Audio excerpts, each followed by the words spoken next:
Hello and welcome to the Music Production Podcast. I'm your host, Brian Funk. Thank you for listening.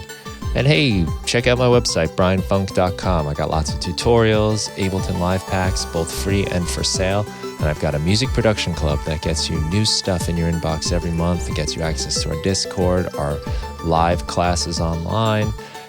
It's a really great little club that gets you my best work at a fraction of the cost. It's at brianfunk.com/MPC. Hello, everybody. Welcome to the Music Production Podcast. I'm your host, Brian Funk. On today's show, I have singer, songwriter, musician Connor Frost. He is a multi-talented person here. You're a musician. You've got your own band. You've been playing out for a long time, done a lot of touring, and you're also passing the knowledge along, which I think is really cool that you're helping other people make their music, help them get started, help them get finished. And I'm excited to talk to you, man, about some of your thoughts on these age-old issues that I think plague people of all levels, of all experience.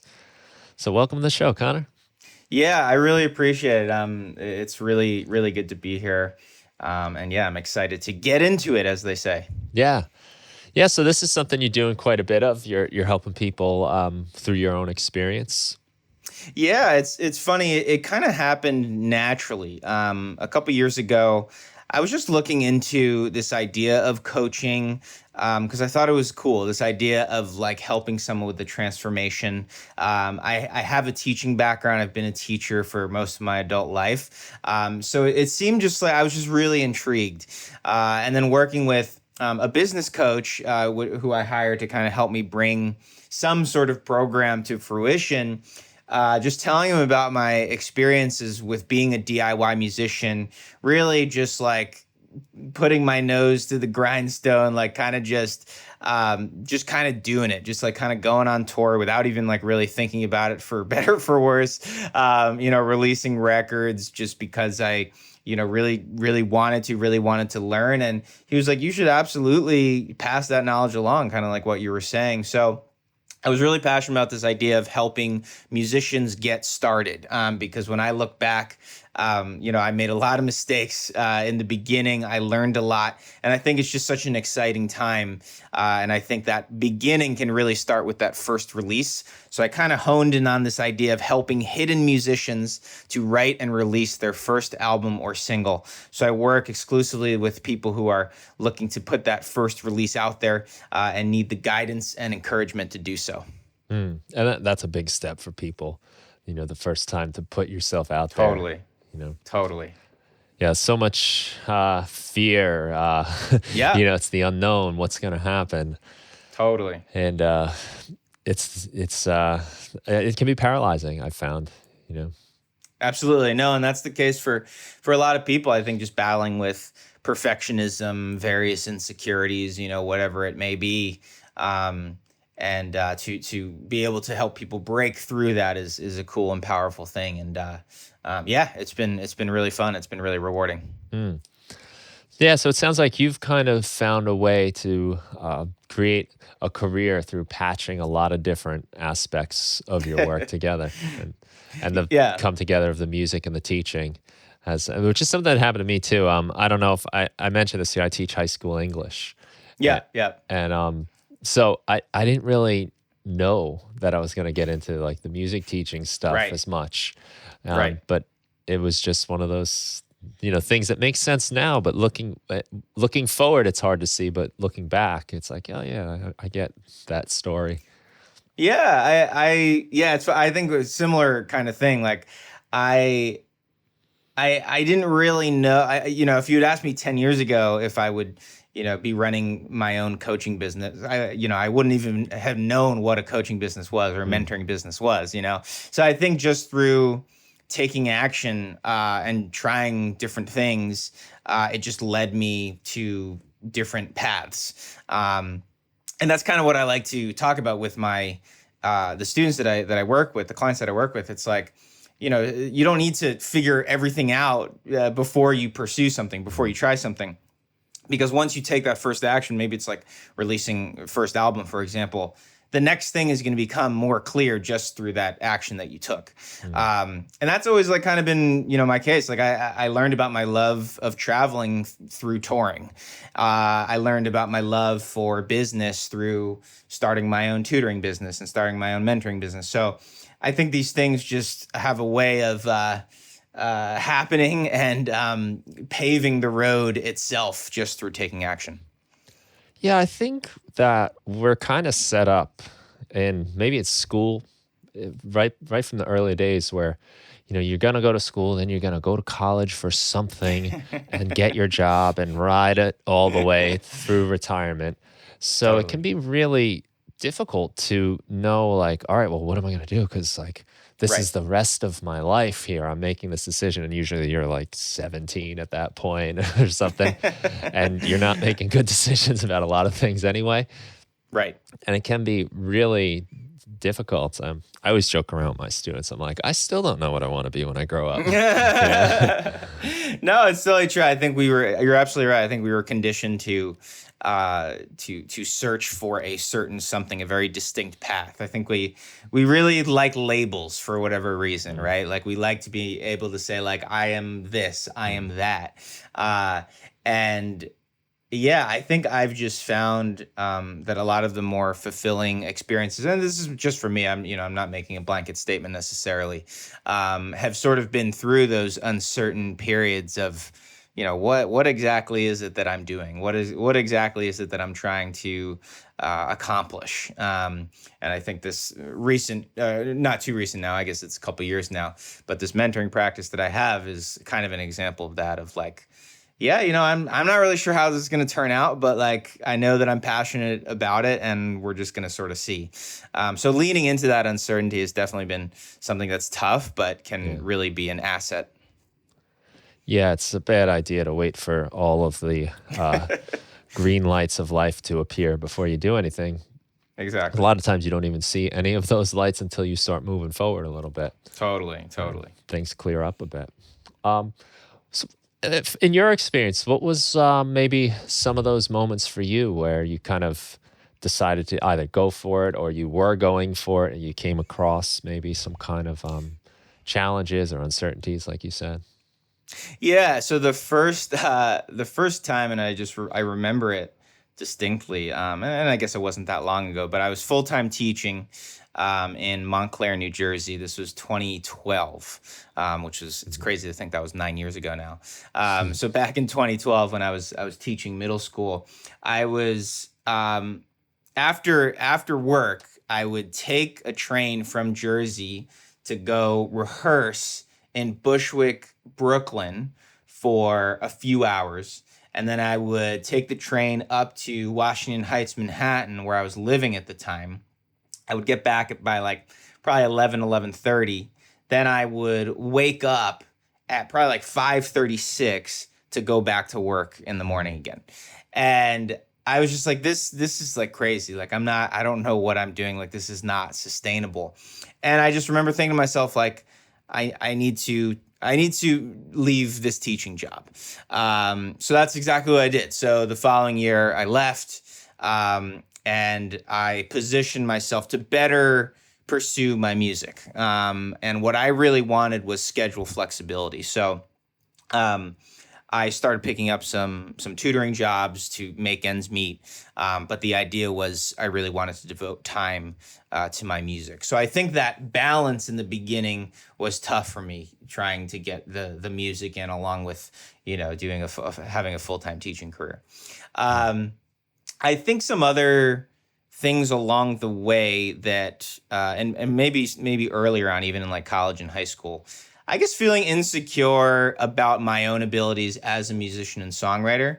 I grew up in a pretty just musical network of people, so I think comparing myself to those people, I think was sort of a natural thing for me to do. So definitely some insecurity there. But I mm, think what switched for me was this feeling of, I am always going to be a student of music. We all are. Like, no, we're never going to, be we're never going to know everything, right? You don't finish the game. You don't finish the Yeah. game. Yeah, there's no boss that you Right. slay in order to like achieve music, right?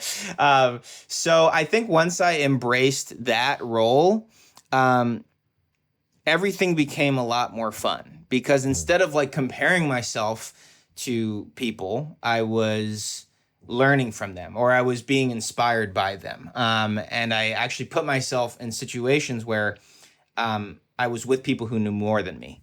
Um, so I think that was also like an initial block that kind of turned into a positive thing, which has allowed me to do a lot of cool things with music along the way.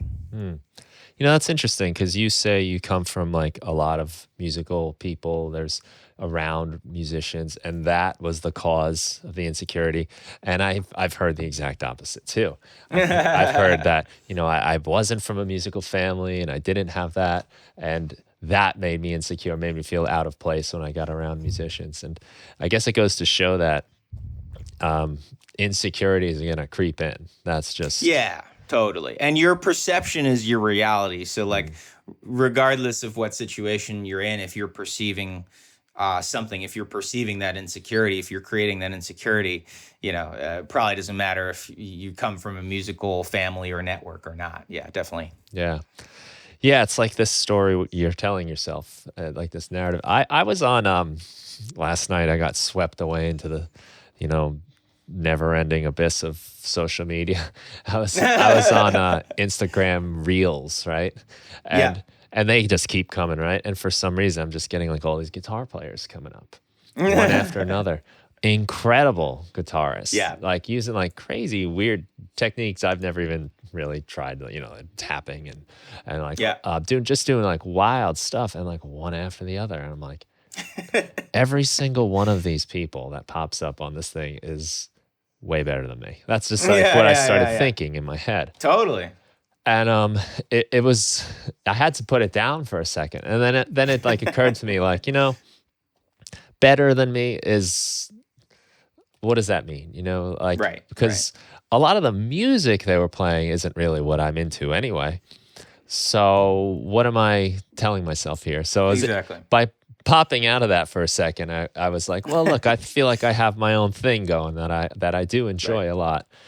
But if you look for reasons to feel insecure or question yourself, they're out there everywhere. And I guess it doesn't Yeah. matter where you Yeah. come from. And I'm sure even those people look and you then find like a 7-year-old child, that is just some sort of virtuoso that blows them away too. And they're like myself. Yeah. Got to watch out Yeah. for that stuff. For sure, yeah. I think that, and I think that's actually why I love songwriting and song production is like it kind of feels like the great equalizer, Mm. because like you don't necessarily need to be technically proficient in order to be a good songwriter. And in fact, maybe a lot of the people that you were watching on Instagram Reels, like maybe there's a good chance they're not doing A lot of anything related to covers. what you're doing. Yeah, a lot of covers, right? Yeah. There's a chance they're not doing any original composition, and that's fine. And so I totally agree. Like sometimes we compare apples and oranges, and Mm. it doesn't make any sense when you think about it deeply, which it sounds like you did. It sounds like that was your experience. Yeah, well, a lot of my favorite music is relatively simple. Yeah, Stuff that I absolutely. was able to play or learn guitar off of as a kid. Right. Right. So my enjoyment of music is pretty separate from the technicality or the level of skill that goes into it. Exactly. And as a songwriter and producer, you can always recruit that guitarist Mm. who's really good to play on your song. So it's like it's kind of the best of both worlds if you can like remove the ego from it a little bit. Yeah. Oh man, ego has been the death of many musical projects I've had, and just to lead it. I think I read it. I think it was Johnny Greenwood from Radiohead, Mhm. who said something like, "Oh, none of my stuff is precious. My part isn't precious. My," Yeah. and you're like, "What?"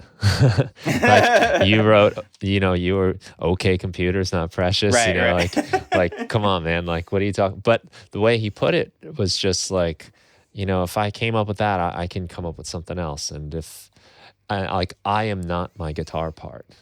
Right, My worth is not this particular riff that right. maybe someone else in the band doesn't particularly like. And to be able to let Right. go of that, it's hard too, because if a lot of times you say to somebody or they say to you, yeah, I don't think that fits. I don't really like that part or that tone or whatever. We hear, I don't like your music or I don't Right. like you. Totally. It's hard to Totally. really separate that. Totally. Yeah, no, It's a I think skill. it totally is a skill, and it's something to practice even daily. Yeah, I completely agree. I think if you can remove the ego from your process, I just feel like things would be a lot more fun, because then it becomes about the construction of whatever it is that you're creating, and less about like, oh, what is my legacy with this song? Like, what will people remember me for? And it's like, no, like you are trying to create something that will impact people in a positive way. So if that means bringing in so and so who's a better guitarist than you to potentially enhance what it is you're creating, like, why wouldn't you do that, Mm. right? Like, if that's going to help your message, if that's going to make the communication better between yourself and whoever it is you're trying to communicate with, like, why not do that? And I think a lot of time it's like ego. It's like, no, no, no, like, I want to be able to have done everything so that I Yeah. have my fingerprints on all of it. And I think that's just too bad, because I think that can oftentimes that can lead to burnout for a lot of people. I think it gets kind of clear and almost humorous if you apply it to other things in life, Yeah. like building a house, say. Like, I have to do it all. And if I did it all, Right. like, I don't even think Right. it would take a storm to knock the thing down. Right. you know, or like, well, I have to. That is a fantastic analogy, which I think I'm going to have to steal. That's fantastic. Good. Hey, don't steal. That's That's my mine. idea Yeah. about not having an ego. That's Oh, something that's I funny. think is cool about like people that are out there teaching and sharing their Yeah. experience and advice is that they are willing to let go of that stuff and not hold Right. on to it like it's some precious secret that Yeah. Yeah. Yeah. is theirs. Yeah. No, that's a good point. Actually, I had never really, until you said that, like, maybe it has to do with, that we come from teaching backgrounds. But yeah, I think maybe because, we've learned, working with middle school and high school kids, like, you can't ever take anything personally, and it's never about you, Oh right? yeah, Like, it's never about you. it's so So true. yeah, that's a good point. Maybe that's just like how, having that teaching experience, we've sort of brought that over into everything else we've done. Yeah, that's a great point because I've had a few experiences, only a few. Luckily, I've told my students like I've been cursed out like 2 or 3 times in my 15 years teaching, Right, and they're right, like, right. "That's it." I'm like, "Well, it feels like a lot when I look back on it, Right. but Totally. every time it really, like you said, it wasn't about me." Yeah. I particularly remember like one kid. I was giving out grades. Yeah. Larry was his name, and it was one of my first. It might have been my first year teaching. I was giving out the Yeah. grades, and he failed. Like Yeah. did the math, he failed. He did a Yeah. little better than he had done before, but Yeah. he didn't do Still enough failed. work. And Yeah. he started rattling off a few colorful words that were not in our Mm. vocabulary unit.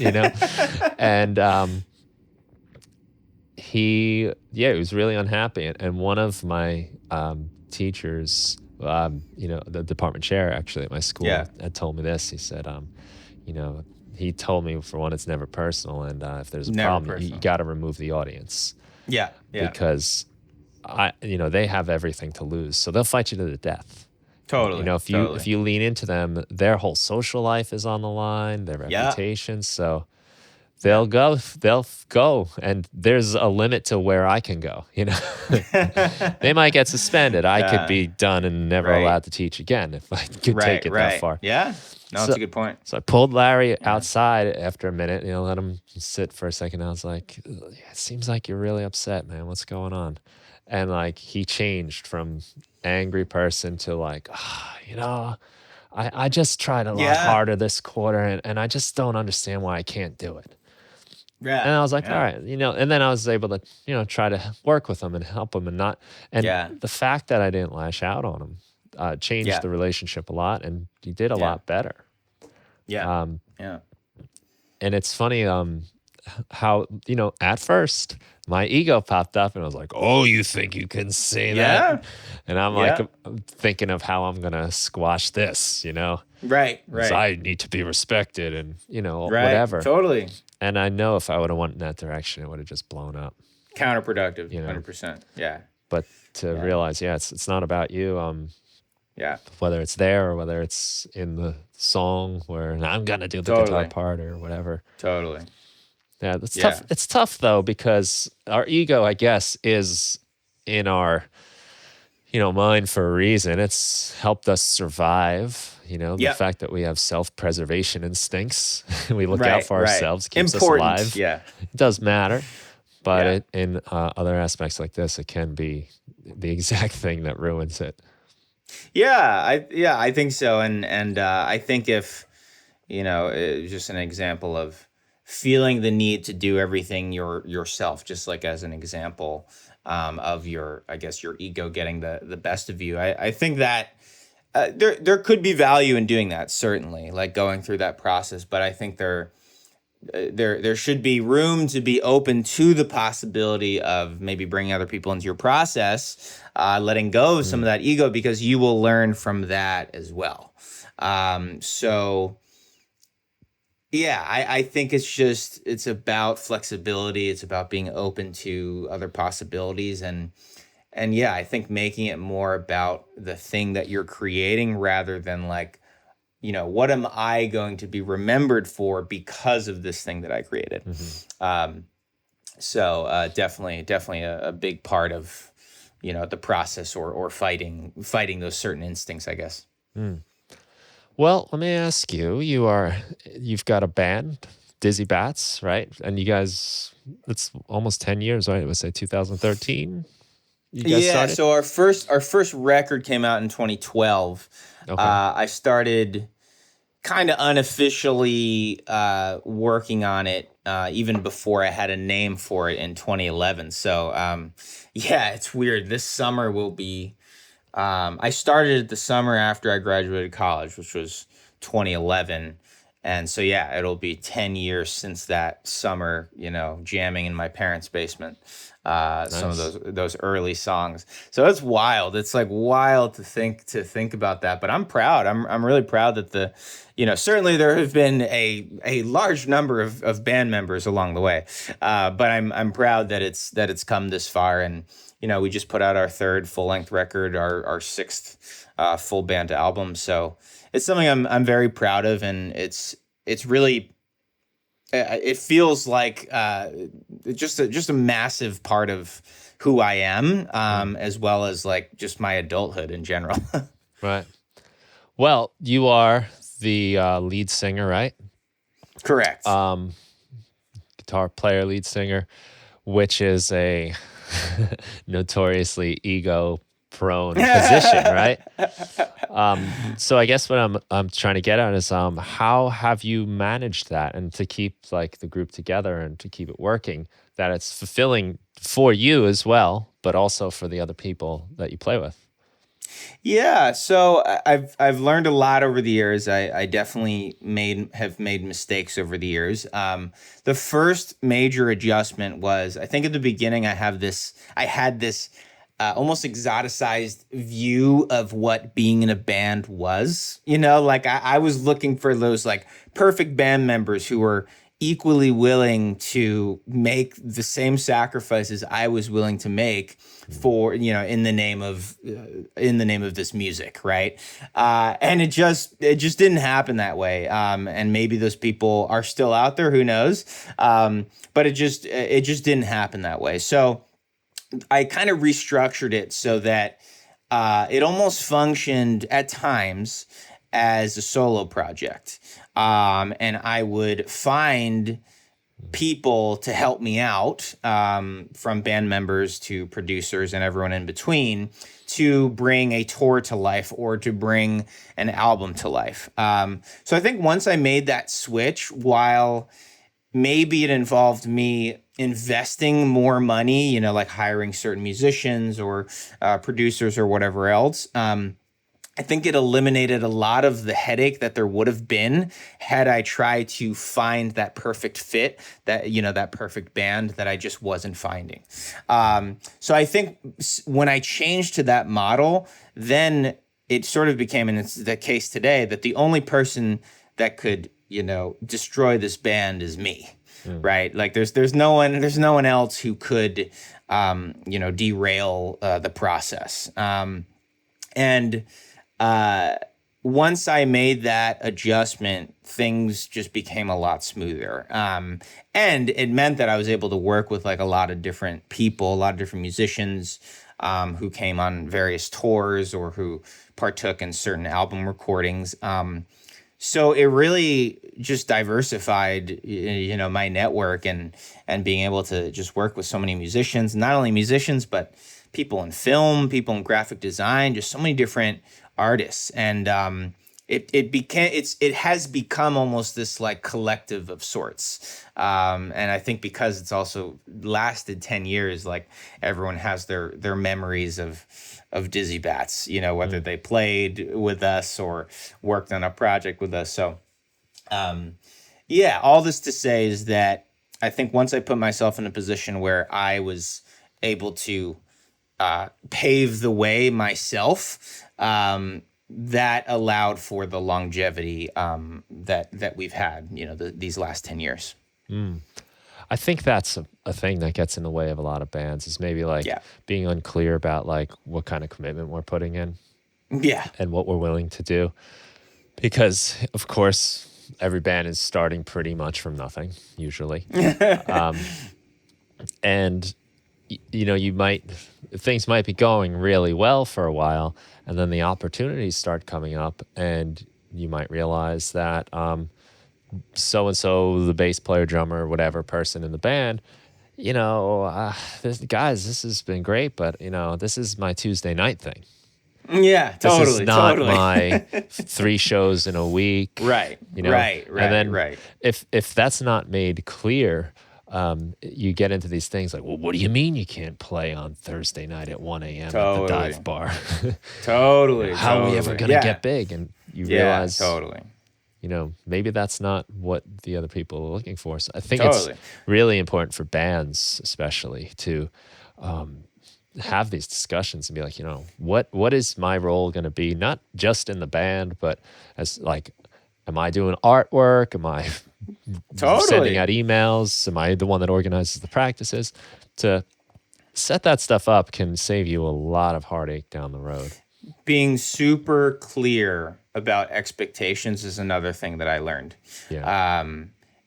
That is so unbelievably important, because if it's not made clear in the beginning, people don't always like surprises, right? So to eliminate the possibility of those surprises, oh hey, like, can you give me $100 for those 5 hours that we rehearsed at the studio in Midtown Manhattan, right? Like that sort of surprise, like not everyone's down for it. So definitely to be super clear about expectations. Yeah, I mean, I think in the beginning I was like, oh well, I want to go on tour for a week. Like, there must be other people who want to do that, with me. And it just like wasn't, it was tough. It was like, well, and in hindsight, what I was asking would be kind of crazy. It's like, oh yeah, like let's hit the road for a week. I don't really have any money to pay you. Also, you have to take off your job, so you won't be getting paid Right. by them, and you need to pay New York City rent. So let's go. Yeah. Like it's kind of a ridiculous situation looking back. So I think I just learned through doing that, of how to kind of handle these situations and how to maintain that longevity. Yeah, it's funny when you start thinking about like, imagine if your job asked you to do this. Like, hey man, we got that show at 11:30, 2 hours away, and Right, right, right. we got 2 drink tickets we can give you. To Yeah, yeah. It's if the yeah. job was telling you you had to come in that Pretty late. funny, but laying it down. Yeah. Yeah, yeah, it's funny how we like kind of lose sight of what we're doing when we Totally, call totally. it music. So when you're working with your students, your clients, what are some things maybe we can start with getting started. How do you help Sure. them get started? Because there is, um, it's challenging. I guess it depends on how they work, whether they have an instrument and a Right. notebook, or do they have like their DAW open. Um, how do you advise they get started? Like the idea creation part when you have Yeah. nothing. Yeah. Yeah. So it depends on where people are in their process, obviously. So I kind of work with two different camps. One is that beginner songwriter who's maybe been doing music for a while, but they haven't really done any writing of original music themselves, right? So they're very early in their journey. So a lot of the stuff working with them, it's largely based in just like songwriting technique. So maybe it's like journaling for 5 minutes a day to kind of get started with lyrics, or maybe it's just like coming up with certain melodies on piano, or come up with like a 4 chord progression. So just very like almost like songwriting exercises to kind of like get things going for that particular client. The other side is that musician who is more seasoned, and has been trying perhaps to release music for a while, to write music for a while, but they're running into roadblocks, whether it's having trouble finishing songs, it's their own perfectionism, it's their work-life balance, time management, whatever it may be. And so for them, getting started is about first eliminating the overwhelm, right? So generally, if they're having at that stage, if they're having trouble getting their music out there, there's a reason for it. So to say, okay, these are the things you're worrying about. This is actually what you should be focusing on. And the way I do that is I sort of kill this idea that you need all the time in the world to do music. Because I think that's a major thing, is like, oh, I just don't have time or whatever. I say, no, that's no longer an excuse. We're not going to say that anymore. And the way that I do that is, instead of saying to ourselves, okay, like, let's spend an hour a day on music, or 2 hours a day, or whatever it may be, I say, okay, let's pick a goal for 3 months from now. And then each week we're going to pick 3 missions that get you closer to that goal, and be as specific as possible. So like, for example, if the goal is to write and release your first album, for example, maybe you're looking to do like a 3-song EP. Okay, great. That's a great goal. So then the first week, maybe it's something like, finish writing the verse for song number 2, or finish writing the lyrics for the chorus of song number 3. And so the reason to do that is, like, it's less about the time that you spend, and it's more about the missions that you accomplish. So if you finish those lyrics for song number 3 in 5 minutes, like, that's fine. Like, it only took you 5 minutes. That's cool. It's getting you closer to the goal of releasing that EP. So creating this like purpose-driven system, so that it's not just kind of like sitting down and being overwhelmed by what you could be tackling. You have that direction. So eliminating the overwhelm and creating the direction is really the best way to start, and is what I do in my program. Well, a lot of big things happen after a lot of little things come together. And Absolutely. you're making it into little things. Absolutely. Consumable chunks, for sure. Yeah, because to me, finishing the song Yep. is huge. Huge. Coming up with the verse lyrics, okay, all right, I could probably get that done. And Totally. and I think you can sit on an idea like finish this song for weeks, months, years, but Yeah. you can say, okay, I can finish these verse lyrics today. That can be the thing I finish. Totally. Yeah. Exactly. Exactly. And even just saying, okay, I need to finish this song, like that can be really confusing for Mm. people. Like, what does that mean? And I saw one of your podcast episodes was about, when do we know when a song is finished, right? Mm. So I think the way, maybe you never know, but the way to help that particular conundrum is to create those specific missions so that you know you're always moving forward, right? Rather than just sitting down and be like, okay, I'm gonna finish the song, and then just not really Right. knowing, where to start. Yeah, this reminds me too of this book I read. I absolutely love. I bought the workbook for it too, called "Getting Things Done" by Cool. David Allen. Do you know it? Okay. I don't know it. No. Well, okay. So, what he would probably tell you is that finishing the song is the project, Okay. and you need to break that down into next actions, like the smallest Love possible that. little thing, Love and that. that is so much easier than clean the house. Oh, gee, Yeah. oh my God, I gotta clean this house. But if you break it down into, all right, you gotta do the dishes. Okay, just do that. Yeah. You can do Yeah. that. You can rattle that off, and chipping away. It's just there's something about because finish the song. Like, what is this song? I don't even know. Yeah. Like, there's a very unclear path. There's no like little thing I can do. Right. Because you can Right. only really work on one thing at a time anyway. So you Yeah. can't be doing the verse, the chorus, the structure, the arrangement, the recording, whatever steps you Yeah. need to do all at the same time. But Absolutely. yeah, I Yeah. recommend that book to so many people Yeah, I'll nowadays. have And to I'll have to check that. Yeah, and it's funny, and finish the song is actually, it's not even that unreasonable of a, like, I've had people come to me, and this is, I don't mean this as a way of poking fun at anyone, because I've been there myself, but they'll be like, okay, what's your goal? And they'll be like, oh well, I really want my song to get X amount of plays on Spotify, and they're saying this having not started their song, mm, so there's yeah, also there's also the process of just like looking way too far ahead, or having this like weirdly misguided, I guess, definition of what you think success is, and kind of just like jumping to that, as opposed to focusing on the actual product, like focusing on the actual creation. But that's why I think being as specific as possible. Yeah, clean the house and say, okay, whoa, like what does that mean? Say, okay, wash the dishes, let's do that. So no, I totally think that's crucial with any project, whether it's music or anything else. yeah, and I think that's a bad goal, honestly. The I need 10,000 plays on Spotify, Not a good goal. whatever you Yeah, want. not good.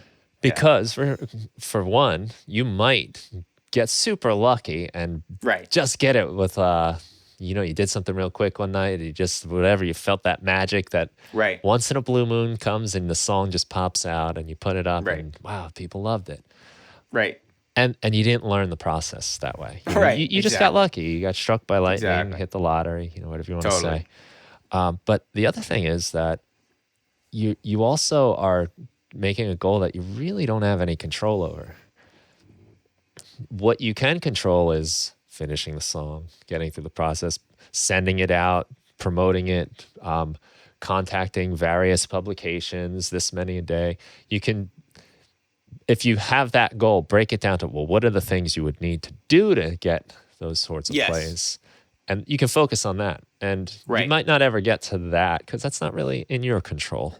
Right. Right. No, and I love that you said that, because I've said similar things when people ask me, whether it's on podcasts or in my sessions, what is a good goal? And I say exactly that. I say a good goal is something that you have control over. And I think it's that simple. If you have to rely on such and such an executive signing you to Atlantic Records, to achieve the goal of, getting onto it, that's not a good goal, because you need that third party. You need that person to validate that goal for you essentially. So I completely agree. Like it's something that is in your control. I also think to add to that, I think something that can be measured within a 3 to 6 month period. Because I think if we start to look too far ahead,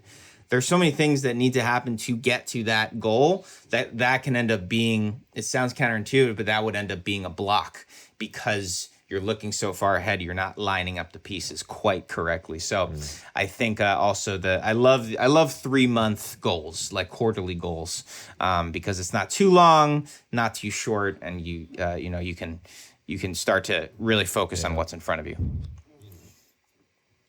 Yeah. Yeah, you can really put it off if you give yourself more than that. And even sometimes even 3 months Right. can be Exactly. a lot. But I like Totally. to think of like say like getting fit, getting healthy, you Yeah. know. Yeah. A a good goal for that is like work out 3 times a week. you know, Right. Right. Right. Right. but Right. because like if you do that, it's going to get you eventually. But if you say at the end of the week too, you can say, did I do it or not?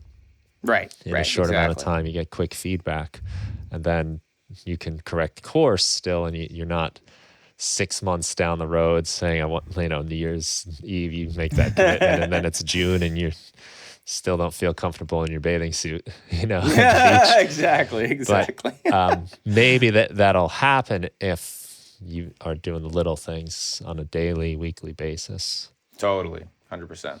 Yeah, I can see how this is easy to talk about and to say, but people, myself, and really everyone I talk to, honestly, all have these same problems, Yeah. of whether it's the self-doubt or just getting stuck, not knowing where to go Yeah. next, which I Yeah. kind of find comforting, honestly. It's nice to hear Yes. people that have had some great successes still say like, I still haven't figured it out.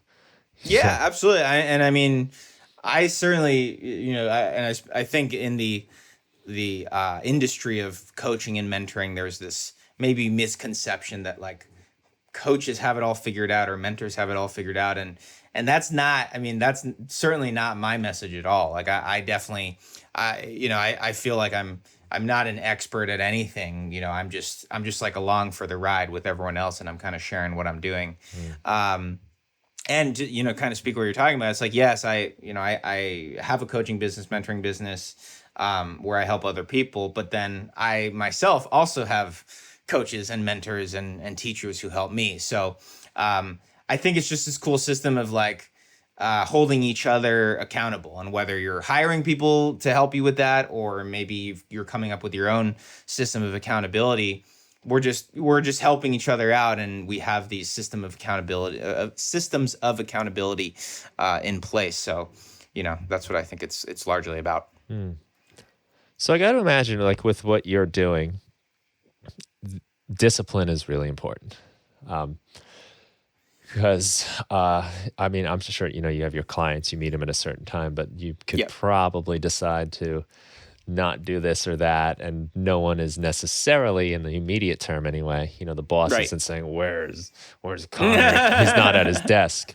Right. Right. um do you have any sort of like routine you follow, any patterns like on a Yeah. daily basis? So do you mean for myself or for my clients? For you to For me. For me. yeah, because you from what it sounds like, Yeah. it's on you to make your own schedule, to get to work, to Totally. wake up, and Totally, totally. Yeah, and it's there have been years where learning how to structure my day, being someone who's self-employed, have been more challenging than others. There were a couple years there where like, I would sleep till like 11:30, 12, and start working at like 4 or 5, but I was just not in like a good routine. So, yeah, mm, for me I follow a lot of what I was talking about before, like picking 3 to 5 missions each week to accomplish. I also focus like on certain parts of the day. So like for me, I feel like I work best in the morning. So I structure any like sort of work that I have to do for the business or for Dizzy Bats or whatever else, like I really focus on doing those things in the morning, and then in the evening, I'm generally working with my clients, but after I'm done working with my clients, I don't put pressure on myself to do anything beyond that. Mm. So that's sort of like my time to veg, so to speak. So for me, I think it's knowing when I work best. It's creating that system of missions as opposed to time, and also allowing myself to rest, and to recharge, because I think hustle culture is incredibly overrated. And I think that rest is a huge part of the creative process. So actually, even with working with my clients, one of the things I asked them in our first session is like, okay, like what is going to be your rest day? Like, when are you going to rest? So I think that's a huge part of the process. So for me, the nighttime, like I was talking about, and also Friday is generally the day where I just do nothing, it's just like completely open. I don't really schedule any calls. It's sort of like um, the free space, like on the bingo board. I'm able to kind of do what I want, sort of thing. So yeah, I guess those are some of the habits that I try to practice myself. Okay, so and it makes a lot of sense.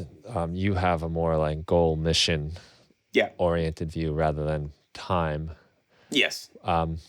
Because it's funny that we have like 40-hour work weeks when you think about it Yeah. that way, because just because I'm at work for 40 hours does not mean I'm productive No. at all. But if I No, need to for get sure. X, Y, and Z done, that's a little bit different. And having that, at least you can say you did it. And there's so many ways to procrastinate and put things off. Absolutely. But it's weird because in the corporate world, it's rewarded in this weird way, Yeah. because it's like you get paid per hour in a lot of jobs, Hmm. or even if you get paid salary, there's an expectation that you will be at work for X amount of hours. So yeah, it's really bizarre how, and I don't really know how we got there, but I think we overvalue this idea of time. Because at the end of the day, it's about result. Yeah. It's not really about time. Like, if it only takes me 2 minutes to get that result, like, why does it matter that it only took me 2 minutes? So it is interesting. And it probably would need to be a whole other podcast episode.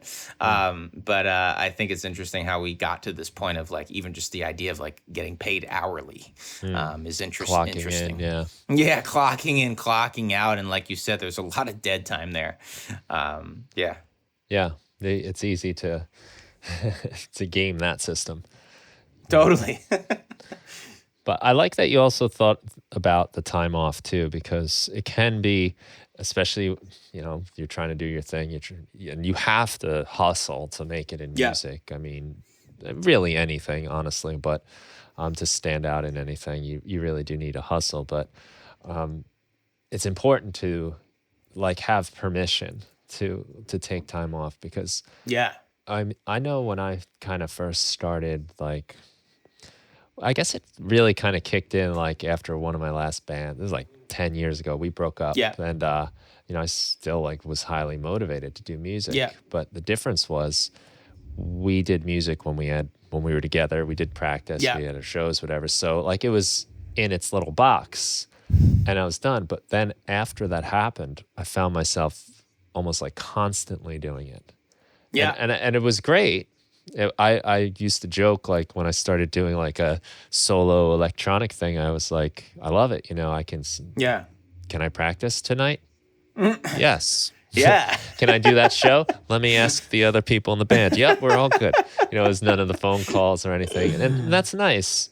Yeah. But I found myself always kind of feeling guilty if I wasn't Yeah. doing it. So Yep. Yep. I may Yep. have Yep. like Yep. worked all day long, and I'm on the couch thinking like, I shouldn't be doing this. And now here I am sitting on the couch, not doing work, feeling guilty about it. So I'm not enjoying the relaxation. I'm not even getting that out. Totally. That's like worse Totally. waste time than anything, because you're not even getting the benefits of the rest that you're looking for. I used to not be able to quote unquote go on a vacation because in my mind I was like, if I'm taking time away, I need to be doing something related to music. Like I have to be going on a tour. It would generally be the thing. So Mm. like I couldn't even really take like a proper vacation because I was so obsessed with yeah, with like hustle culture, with like, oh, I need to be doing music all the time. But there was one year and there was one time where it almost just like got the best of me, where I almost felt like completely burnt out. And I think that's when I realized I was like, this is about sustainability. Mm. Like it doesn't hustling is all well and good and admirable if you're working hard and doing what you love and getting somewhere. Like I think that's totally cool. But if there's that risk of crashing and burning, then it's time to step back and say, okay, maybe it's not so much about this like short-term result, and maybe it's more about just like building a life that is musical and sustainable. And so that has kind of become my shift in mindset of like, I'm going to be creating my entire life, and I need to create these systems so that I can continue to do that in a way that is fulfilling, and continues to have impact. Otherwise, that risk of burnout is just it's scary. I mean, having been close to burnout and wanting to just quit entirely, is a place I hope to never be again. And so I think sustainability is something to keep in mind. Yeah, I think we've all probably seen people that have reached that point and they're Yeah. coming in hating life, not enjoying what they're Yeah. doing, and no one's benefiting from that. Yeah. Absolutely. Yeah, I've found if I have it written on some lists, you keep like these lists of things you gotta do, but it says just set intentions when I do shit. Yeah. And it Love that. means like if I'm going to spend the night sitting on the couch, Yeah. that's what I'm doing. Like, and Totally. that's okay, be Right. okay with that. Because at least if I'm going to Right. slack off, if that's slacking off, which I don't know if that's necessarily true. I think the rest is important too. Right. But if that's what I'm going to do, then do it, and Yeah. Totally. don't be guilty about it the whole time you're Right. doing it and thinking like you could be doing this or that, Totally. because you're in Totally. neither place at that point. Right. Right. And I think it's also part, like I was saying before, part of the process.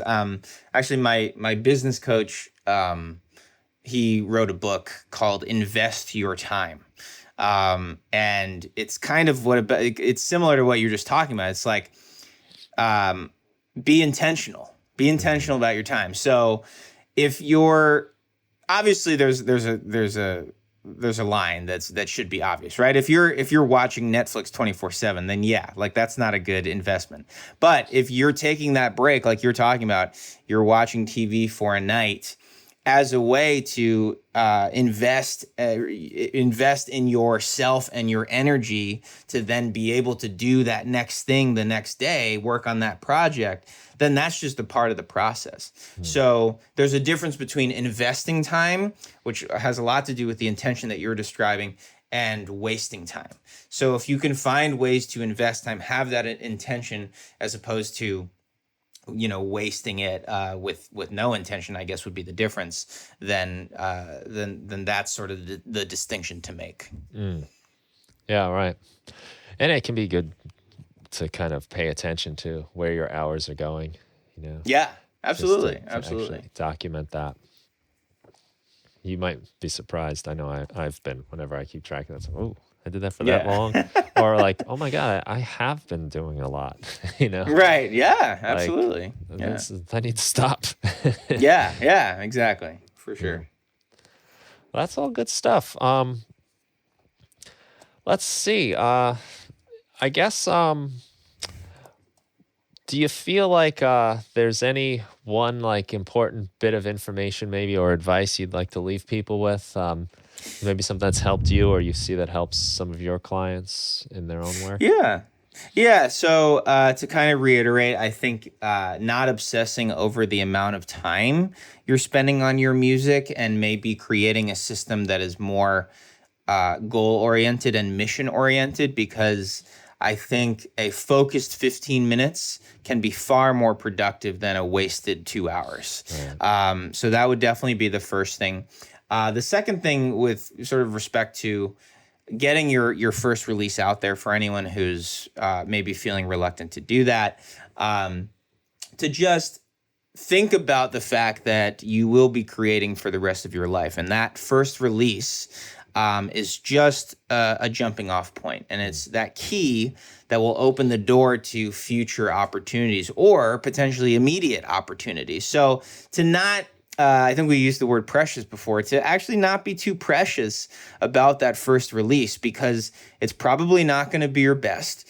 10 years from now, you're probably going to look back on it, and maybe some of those songs will make you cringe because you've grown as a songwriter and musician, and that's okay.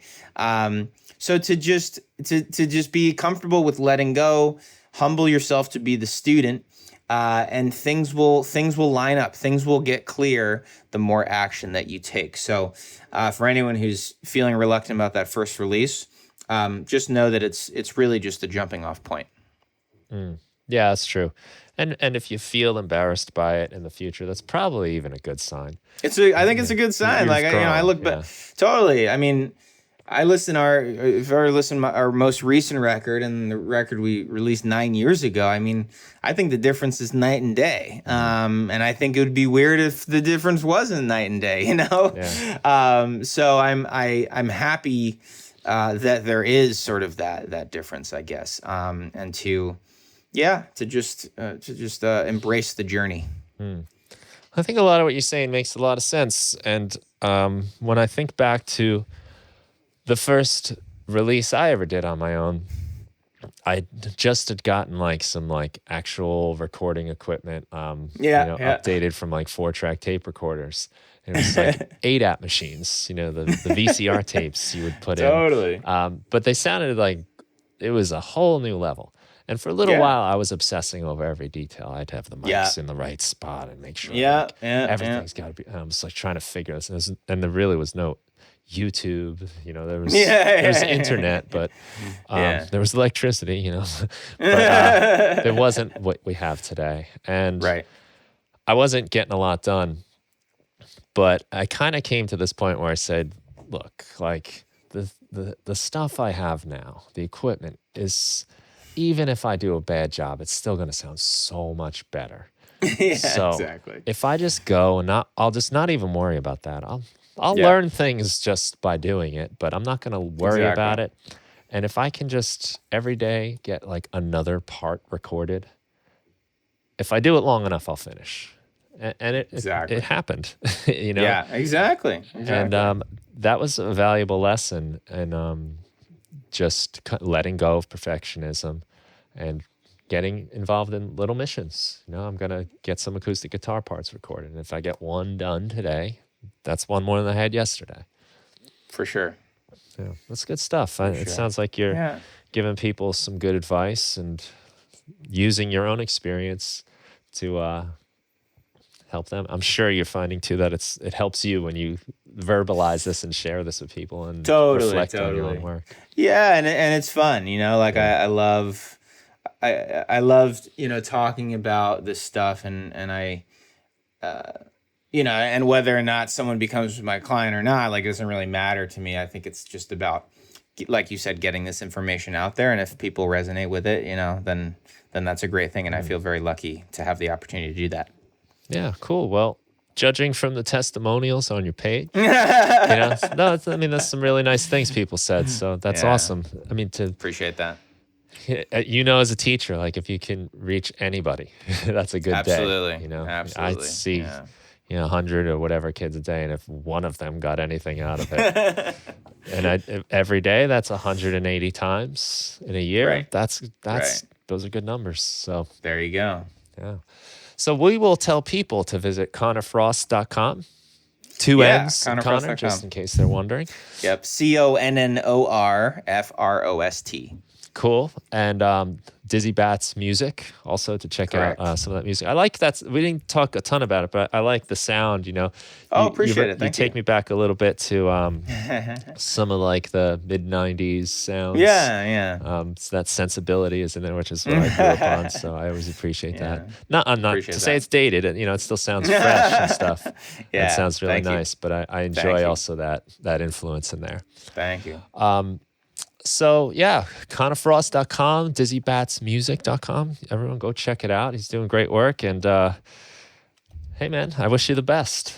Yeah, And I hope to cross paths soon, and best of luck on good old Long Island. yeah, thank you. All right, have a great day, everybody. All right.